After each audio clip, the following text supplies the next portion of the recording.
painting that I did, and that's of my brother. And that one is taken from a photo reference. And then I also have another one, which is a print that I did from when I was a design TA last semester.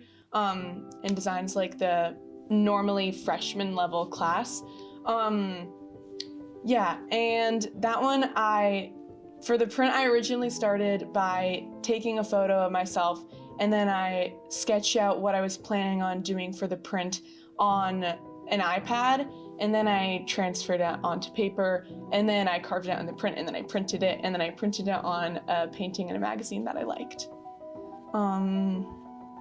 Yeah, and then for the painting, I wanted to kind of work on distorting images, and I wanted to have a little bit of a creepy clown feeling because I had done a piece similar to that last year where it was a close-up of my face and I was wearing like a clown collar, and so I wanted to channel similar energies with the two paintings, and they have a similar background color, so they're kind of a duo painting piece, except I did them in different styles. So this one I was trying to do more abstract and colorful and working on leaving the brush strokes there and letting them speak for themselves. So my pieces are 2-page illustrations from a book that I've been writing and illustrating. They're digital art. They're like explaining these science concepts about neutron stars. I very, very much love science, and I think that the book is trying to like combine like both art and science together, because sometimes like words are very difficult to understand, but looking at a picture is like some more things can be conveyed that way. And that some branches of science are like easier to represent than others. Like geology is like, you know, you can like think about rocks and think about how they're interacting with each other, and that's like super easy to visualize. But other things like physics, which is what my project is sort of about, are harder to represent. But if you can visualize those abstract things, then you can get like a much greater understanding of what the process is that you're trying to learn about. So I have a few digital art pieces hanging up at the library, but I've primarily focused on my ceramics and pottery. In the past, I've mostly focused on two-dimensional work like painting or drawing, and I really want to try out new mediums like pottery and sculpture. I really like the bowls that I have hanging up here because I feel like people don't really see functional objects as art, but I really want to highlight that, you know, bowls can be art too, and mugs and cups and plates can also be considered art.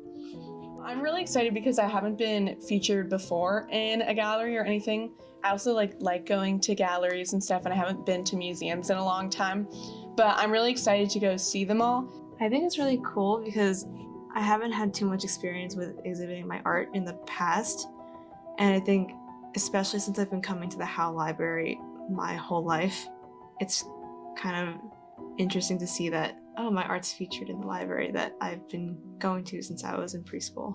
And it's really fun. I like looking at my art, but I also like looking at everybody else's art and seeing how different people did different iterations on the same thing and how different they can be. And it's really fun to look at how they all relate to each other. I've always loved art. My parents and my friends have always told me that I was a detail-oriented person, even when I was younger.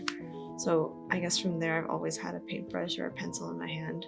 For me, being an artist is just like being creative and working, like trying to represent stuff. I like to express some like ideas and stories that I have. There aren't a lot of good resources for like that have both science and art, and I want to try to make something that has that.